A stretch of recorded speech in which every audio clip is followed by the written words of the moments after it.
Hello and welcome to today's video. We are here, of course, in Wanderer Fragments of Fate for the PSVR2. Where, hey, I'm sure by now that most of you would have heard that. What am I still holding this for? I'm sure most of you by now will have heard of the issues facing this game, and I did not get early access to this game, so I didn't have a video ready for release day. I did start playing this on release day, and I did start to make a video, and immediately I just sort of fell apart. I didn't really know where to start with it. There was so much that was blowing my mind, and then there were a few things that were just off. So basically what we're going to do today is take a look at all the things that absolutely blew my mind, and yeah, just go through the things that just aren't quite there yet. The devs have put out a post saying that they are going to address these issues and get patches out as quick as possible. If they do, then this might be one of the greatest games ever made. Massive thank yous, of course, to the channel members Captain Pixus and Royston, but without further ado, let's play with some VR physics. And while we do that, of course, I'll point out all the things that I think are gorgeous, like this sandwich. That's not a sandwich, but that is some fantastic looking frosting, if I don't say. I obviously didn't mean to eat that. That was a little bit weird. We'll chalk that up to one of the weird things about the game, shall we? This sandwich is one of the most beautiful sandwiches I've ever seen in VR, and yes, you can eat it from, you know, a good distance from your face. These party poppers are super cool. The confetti is reflective. You get all these little light reflections as they flutter down to the ground. That is just incredible. I wish you could just like mess about with them while they're in the air. That'd be loads better. The graphics really are fantastic, especially in this first stage of the game. As we progress, I'll start pointing out things that don't look quite as good, but in this first section, it is just mind-blowing. Light reflections, the details, everything's so clear and sharp. This is running at 90Hz native also, so there's no reprojection. The physics in this game is also really good. Everything feels like it's got a decent bit of weight to it. Oh, but you can just, you know, like you would just a real hammer, just let the handle swing around the head. It's dead good, that is. Beautiful. Wait, no, I needed that to open the box. Hi-yah! Here's my little bunny friend. The detail in this, again, is just incredible. The stitching, the light reflections in his eyes, obviously the full physics, the floppy bunny ears, his little legs. That is a fantastic bit of VR artistry right there. What are you smiling at? Nice. You can pop the balloons with the party poppers. Check this. That was cool. I wonder if I can knock this cup over with it. Let's try. Ah, you can. Well, there you go then. That's it. 10 out of 10. Game of the year. You know what? Even that pile of rubbish looks really good. These lighting effects look really cool. Look at the state of that. Give it a spin. Yeah, we can spin it. Right, here we go. Into the water. The water effects are pretty cool in this. It's quite dark under here. I do apologise if you can't see, but it looks pretty cool in the headset. Like murky water should. Jumping long distances ain't that great in this game. If I don't make this gap, I'm going to be quite embarrassed, and I probably won't leave it in the video. I can't believe it. I ran and jumped. It happens every time. Right, let's try that again. I'm sprinting to the edge, jumping. See? Do you know what I mean? This is the first issue that I've got with the game. Then all of this sort of like, my mind's blown by all the visual stuff starts to fade because I start to get a little bit frustrated. Jump. Now we've made it. Great stuff. Right, here we go. This is where we get to more visual wildness. I mean, look at the state of that. Look at the state of that. You can literally feel this in your controllers. My hands are absolutely buzzing right now. For me, the climbing has been a little bit of a mixed bag. As I've progressed through the game a little bit, it does get a bit better, but there are some moments where it just don't seem to want to swing you in the way that you want to swing. One thing that does work really well in this game are zip lines. In a lot of other games you'll get a crowbar or whatever you're using and you put it on the zip line and you jump off and then you just sort of phase through the line. This works really well.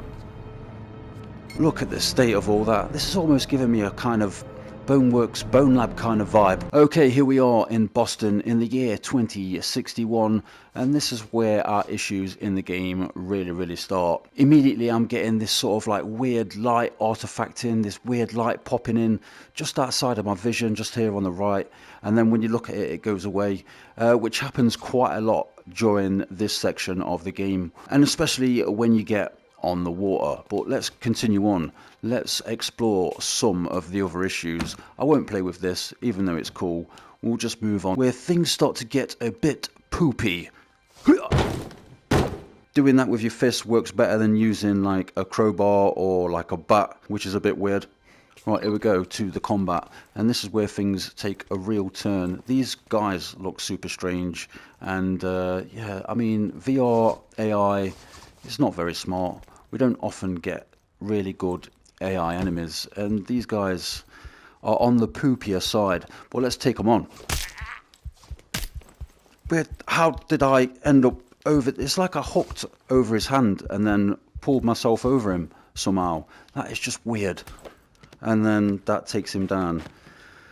Really strange. There's absolutely no feedback to that as well. The collisions are all over the place. There's no feedback when you hit an enemy. It all just feels completely off. And he's got incredibly clean feet for someone that walks around a post-apocalyptic wasteland with no shoes on. The weight in this feels weird as hell, honest to God. Like I'm struggling with it. Right, here we go. I've got this big bit of wood to use as a bat, and this, it's sort of like, yeah, works a little less good.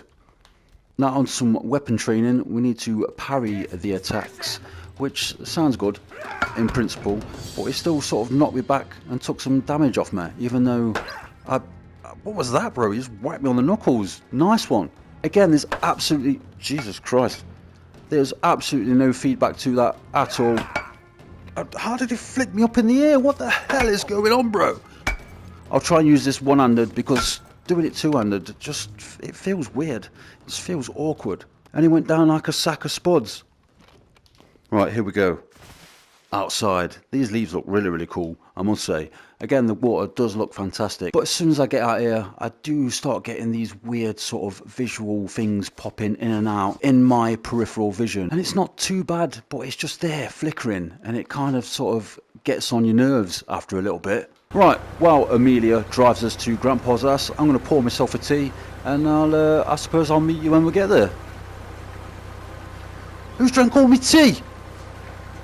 Before we get to dear Grandpapa's house, I thought I'd take a little second to talk to you about the performance of this game, which up until this point of the game was pretty rock solid. For whatever reason, I'm not sure. Once I got to this section of the game, it's where I started getting some wobbles. I beg your pardon, sir. Little bit of stuttering, the world kind of wobbling around me a little bit. Not loads, not enough to sort of ruin the gameplay, but enough to notice it. Flare gun. Time to use it, I guess. Smoke, you fool! I don't plan on checking out just yet. And there was an absolutely massive frame dip when that explosion happened. Other than that, this game has been really smooth, but right now it feels like it's struggling a little bit. Okay, here we are. We've made it to Grandpapa's house, and this is where I'm going to wrap it up. I'll show you a couple more things that absolutely blew my mind, talk about a few more other issues I've encountered, and then we'll say goodbye. Right, firstly, coming into this apartment, you notice the cockroaches on the floor, and not only did I not expect to be able to pick them up, which you can. Just these things to still be kicking. You shut up, you. I did not expect them to look like this and move in such a way. That is some of the coolest shit I've ever seen in VR. Secondly, there's this, which is part of the puzzle of this apartment. But again, absolutely blew my mind. We've got a little operating manual here, which is very cool. It's a little bit floppy. I've got my torch. I've got my little piece. We stick that on. We turn the torch on, and bang. Look at that. That is honestly some of the coolest shit I have ever seen in VR. That is actually amazing. All of the other negatives I have experienced beyond this point. Once you get out of this apartment and into the next levels, you start to see some lower textures, you start to see a bit of popping, you still get those weird sort of like visual glitches in your peripheral vision. The combat still sucks balls, and the amount of times I've got my hand just stuck on a door frame is ridiculous, if I'm being completely honest. So there you are, those are my thoughts on the game in its current state. We know that there are patches coming, and we can only hope that they make this game the game that it was intended to be at release. Which again, I think could be possibly one of the greatest games ever made. But we'll see. Come on. Tap my button. Shut Hot your double. dirty little Hear mouth. that? Thank you for watching if you did, and I will see you on the next one.